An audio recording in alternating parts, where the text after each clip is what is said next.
start early. The earlier you start in your transition, I mean, it's inevitable. You're going to get out of the military. It's a question of when, but set yourself up for success. Use everything that you can when it's in. If it's not bolted down, take it. Your Army Cool, your tuition assistance program, any kind of certifications, any of that stuff that's going to, gear you up for success in the future, use it. If it's free, take 3 while you're in, because it's not going to be available when you get out.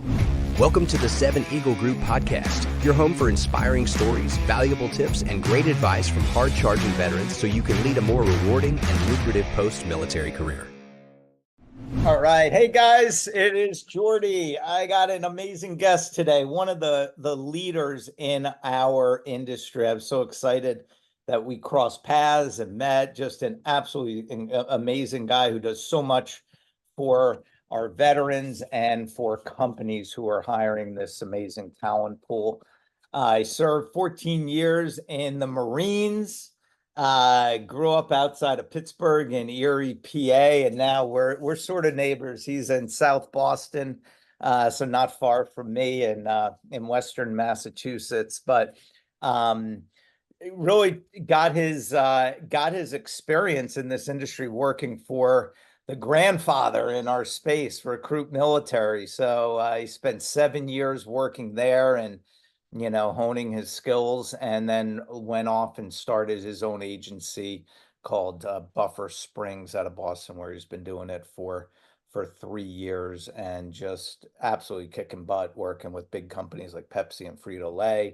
And he does something that a lot of recruiters in our space, us included, do not do, which is he spends a lot of time training companies how to work with military veterans, how to make them successful. And we're going to get into all that today. So Rob Arndt, thank you so much, buddy, for coming on. Yeah, thank you so much. What a grandiose introduction. So I'm humbled to be here. Thank you so much. I think I'm blushing.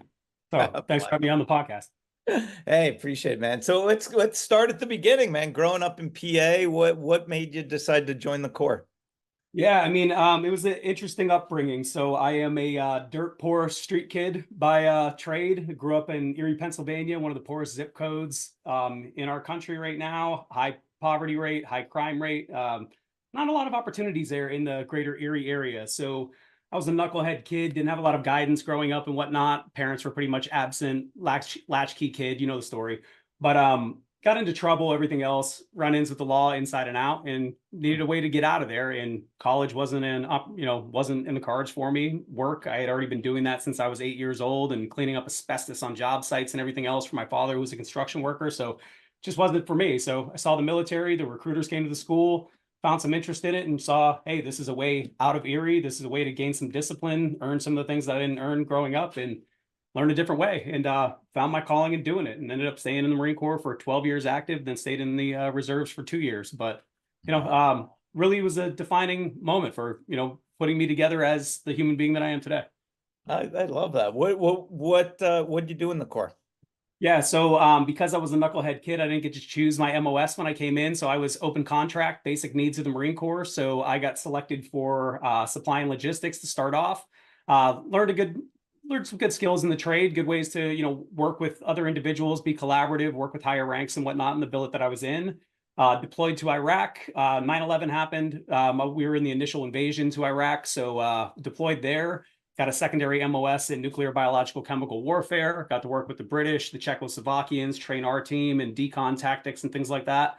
Then I came back from the sandbox and got flagged for Marine Corps recruiting duty, and wasn't really happy about it. Wanted to go back with my unit and stay in the operational tempo that I was in, but really found my calling of once I had that first sale and that first kid that I put in boots and hunted him down, and then got him to say, yeah, I want to do this, and watched him become a Marine and grow as a leader and everything else in there. And he's a lawyer now, one of the first people I put in. And it's so cool to see the progress of people and the transformation of individuals that we were, working with. And I just wanted to do that for the rest of my life. So I stayed on Marine recruiting for about 8 years before transitioning out to the civilian sector, and then realizing that there's a big problem out here, and there's a huge problem in veteran hiring. And I drowned in that sea of goodwill and all the good faith and all that was out there, and had a pretty turbulent transition. So I've spent the past decade really honing my craft, learning the industry, and helping it so our sisters and brothers don't have the same ass-kicking transition that I did, and how companies can understand us a little bit better and meet halfway so we can figure this problem out together.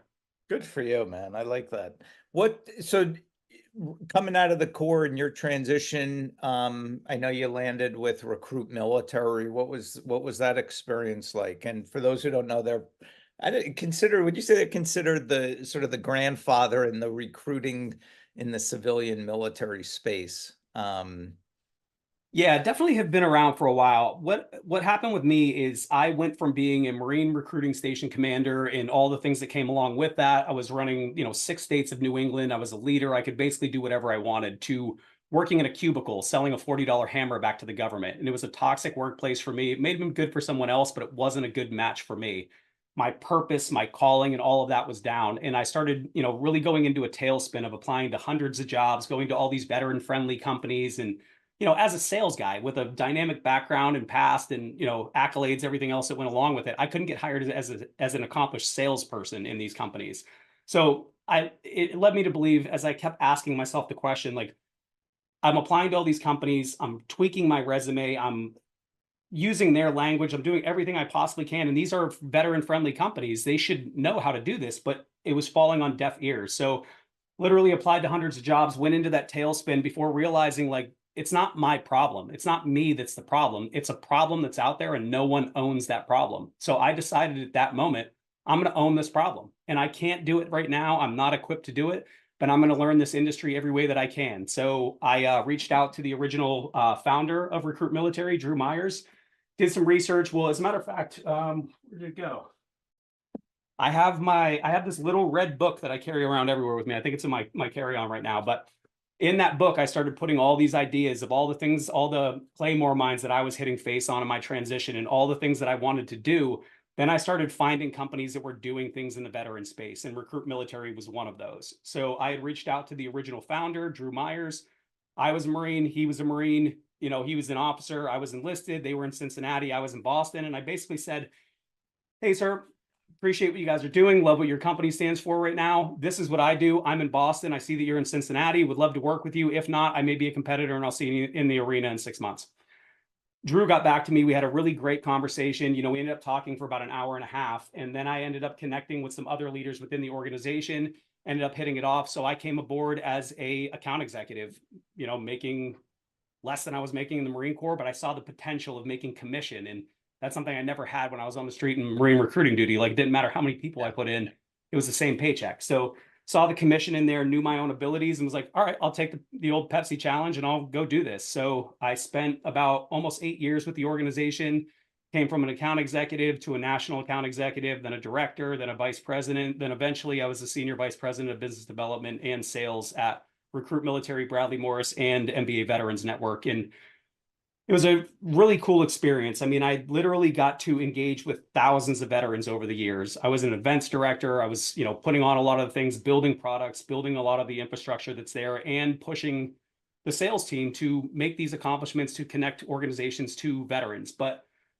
a lot of the vision, a lot of what was going on with the company didn't really align with what I saw in the veteran ecosystem. So after about 8 years there, decided to kind of pull chocks, move on to go do something else. So then I moved on to Shift, who had just recently closed their doors, but was with Shift for about 9 months, and really was looking into, some of the more innovative ends of what's going on in the veteran space, and being more out there in Silicon Valley and attached to those, those California-based investors like Andreessen Horowitz and Sequoia Capital, getting more into the tech ecosystem and learning some of the more advanced, aspects of talent acquisition and HR that were going on, and starting to realize that the veteran space is light years behind where the regular technology and tech and talent space is. So spent some time there, then went off to learn more of the industry of selling an AI and machine learning matching platform to really understand the technology aspects of the business.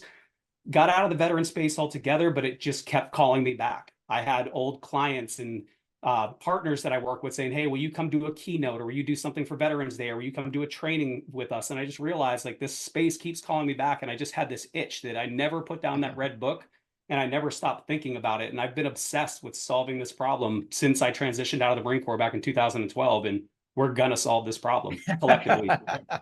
I love the confidence. And you had that at even such an early age, right? You're like, hey, You don't give me a shot, I'll see you in the arena. Good for you, man.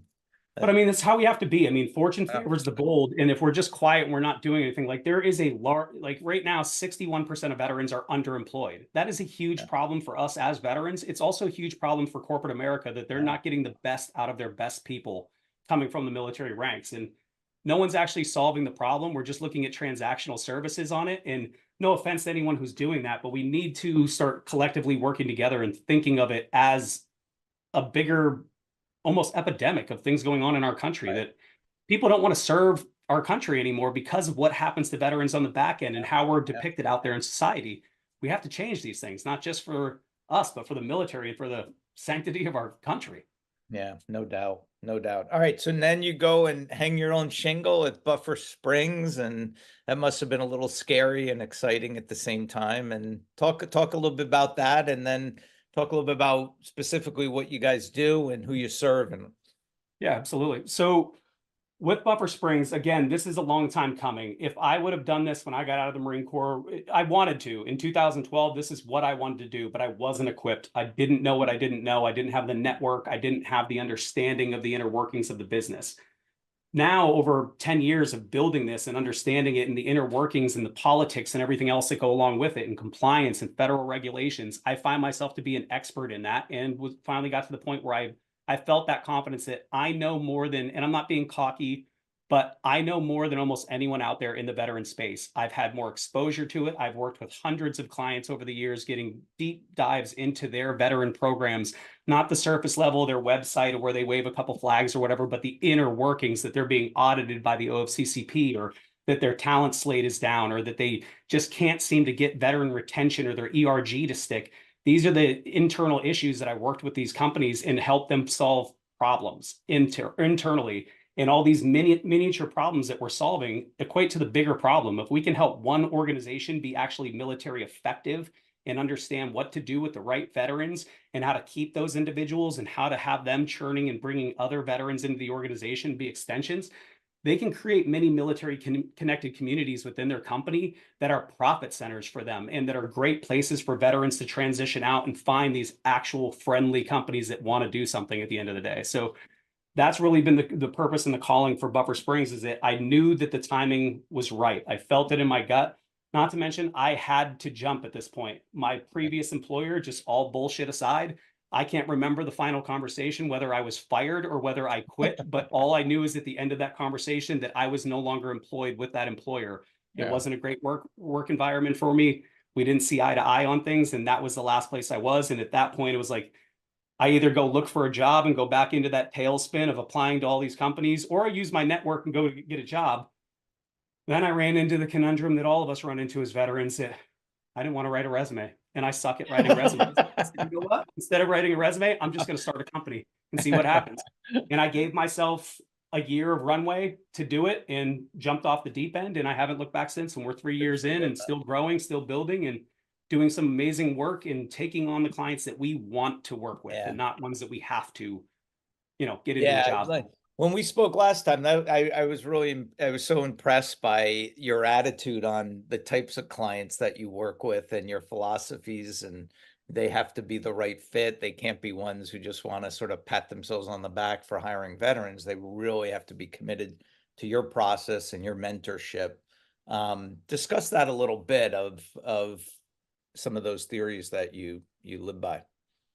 Yeah, I mean, and I don't want to downgrade any, and I really do appreciate the sentiment of companies being open-minded to hiring veterans and being military friendly or veteran friendly, whatever you want to call it. I do appreciate the sentiment of that, but we can do better, and there's more than just friendliness on the other side. And we're not looking for friends. We're looking for careers and Right. ways to feed our families, which is a very crucial subject. So for us, what we do is, before we work with an organization, think of us as almost like a doctor's office for hiring veterans. Before we make any recommendations or prescriptions, our industry is very prescriptive. You call, you say you want to hire veterans, it's job fair, it's job postings, it's email blasts, it's direct contingency, direct placement. And those are great. They may fill the void at that point, but that company is just buying a fish. We're not improving the problem. So what we can do is teach them, even if they are going to continue to buy fish, Let's teach them to understand the right fish. So when a company comes to us, we do a full deep dive analysis with them that we call Vision. Vision stands for Veteran Intake Strategy and In-Depth Organizational Needs. We go through how that company hires veterans, what their onboarding process looks like, their ERG groups, their infrastructure of how they're actually set up. We reverse engineer and we look at their jobs that they have available to find out which ones correlate to military veterans. If they're only looking for, pediatricians, that's not going to be a right fit for veterans. But if they're looking for, certain dynamics or certain MOSs that may transition out, then that's something that we can help with. Then we train them to optimize and understand who the right veterans are that match their organizational needs. You can't hire all veterans. You can't hire all people of color. You can't hire all people, all women, all people with disabilities. But if you hire the right ones, they can be a dynamic addition to your workforce. So we concentrate on teaching them the right fish that they're trying to fish for, what to bait their hook with, and what ponds to go to, rather than just showing up to a job fair and hoping an astrophysicist walks by that day when that person has never walked through a job fair in the existence of job fairs. So that's where we started really doing a deep dive analysis. We also interview military veterans and spouses that work in that company to find out what it's like to work there, a day in the life and a cultural pulse from a veteran set of eyes. Right. Once we have all that, we do an executive briefing and a full summary with that team of everything we found under the hood from our expert set of eyes, good, bad, and ugly of their veteran program. This also gives them a DIY guide of what things they need to fix, the priority and the order of where those things need to fall into sequence. Then from that point, what we usually find is the gaps exist around biases or misconceptions of veterans. We're all heroes. We're all victims. We all have PTSD. We all jump out of helicopters and blow stuff up, when none of those things are true. Yeah. So then there's also perceived misalignment, that veterans just don't do the jobs that we do here, when in reality, there's 7,000 different jobs that we come from. So the misalignment's not there. So we help the training. So those are some of the things we uncover. We also uncover the budget constraints, where they may say that they only have $15,000 dedicated for their military program or to advertise for that for the year. That's what they paid for one college level intern coming from somewhere. So there's not enough gas in the tank to actually get the vehicle where it's going.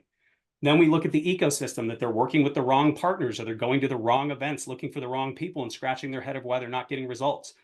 These are all different things. And not to mention, we probe into, for federal contractors specifically, although it's a nice and a great idea to hire veterans, they have to hire veterans. 5.2% of their workforce needs to be military veteran if they're a federal contractor. And if not, they have to answer to the OFCCP and Department of Labor for those things.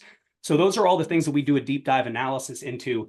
And then we do training with their team to overcome those deficiencies. So we teach them Military 101, the difference between the 6 different branches, enlisted versus officer, active versus reserve. Then after the basics, we get into the federal laws and requirements and the components of building those programs, how to actively and effectively recruit talent, how to reverse engineer your job descriptions and optimize those, how to go to the right community partners and set up an ecosystem around you that's 365 talent pools coming to you, and how to retain veterans and build ERGs that are more than just, an email blast every now and then, that actually have engagement or doing things in the community. So those are the type of things that we focus on with our clients to teach them how to do this. So when we're out of the way, they have a full guide of how to unscrew their veteran program, as well as how to make it effective, efficient, and sustainable and scalable for years to come. Then we help to connect them to our community partners. So we have hundreds of partners all across the US, large national ones, all the way down to small mom and pop communities that are community partners that help out that local ecosystem. And that's where we connect the dots to the right partners on their team and teach them how to do this well. And we help them build that infrastructure. The ERG groups, we are here as a strategic partner for them, not a vendor to client relationship, but as a partner to help them build something incredible in a soft landing zone for veterans where they grow and flourish for years to come. So for us, it's not about getting as many people into a job fair and we get 200 people in there and that's a win. If we work with 5 to 10 great clients this year and we make a big impact, then that's a win for us. And that's what we're here to do, is make sustainable change. Yeah, I love it. You go deep on all your clients and really help them. And I imagine the veterans are the beneficiary. The companies win because they're going to get this incredible superstar now working for them who's more engaged, who's going to stay longer. And then the veteran wins because it's a much more rewarding work experience than just sort of a job. It's more of a career for him or her.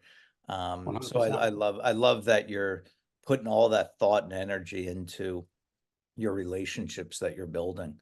One last thing for talking to the transitioning service members, what what are some of your favorite tips, suggestions for these men and women who are getting ready to launch their post-military journeys? What would you say to these folks? The big thing that I would say is start early. The earlier you start in your transition, I mean, it's inevitable. You're going to get out of the military. It's a question of when, but set yourself up for success. Use everything that you can when it's in. If it's not bolted down, take it. Your Army cool, your tuition assistance program, any kind of certifications, any of that stuff that's going to gear you up for success in the future. Use it. If it's free, take 3 while you're in, because it's not going to be available when you get out. The other thing I'll say to you is start building your network early. Think of the industry, think of the people that you want to connect with and the jobs that you want to do, and start connecting with those people on LinkedIn. Build your profile around those. A lot of people don't understand this, but only 20% of jobs are actually advertised and on the open job market. The other 80% are in the hidden job market, and it's all about who you know in your network. For me, that was one of the big things, and one of the biggest investments that I made is every week I try to add at least 50 contacts into my LinkedIn connection requests and whatnot in my network and in my industry. This allows me over the past 10 years that there's nothing that happens in the veteran space that I don't hear about or know about, because I'm interconnected with everyone. So my ear is glued to those tracks at all times. So I know what happens in my industry. Rob, I cannot thank you enough, man. You are an amazing champion for our community, and everyone is so much better because you are in it. I thank you for what you do and your commitment to your brothers and sisters from the military. We'll put Rob's information in the comments here, so please reach out to him if you need anything. If your company needs an incredible agency to get involved with, reach out to BufferSprings. But I know Rob is always going to be available to any veteran who just wants someone to talk to or needs a suggestion. So thanks again, Rob. Appreciate it. 100%. Porch Light is always on here, and more than happy to help out any company or any client or any veteran that we can along the way in the process. So thank you so much for having us on today.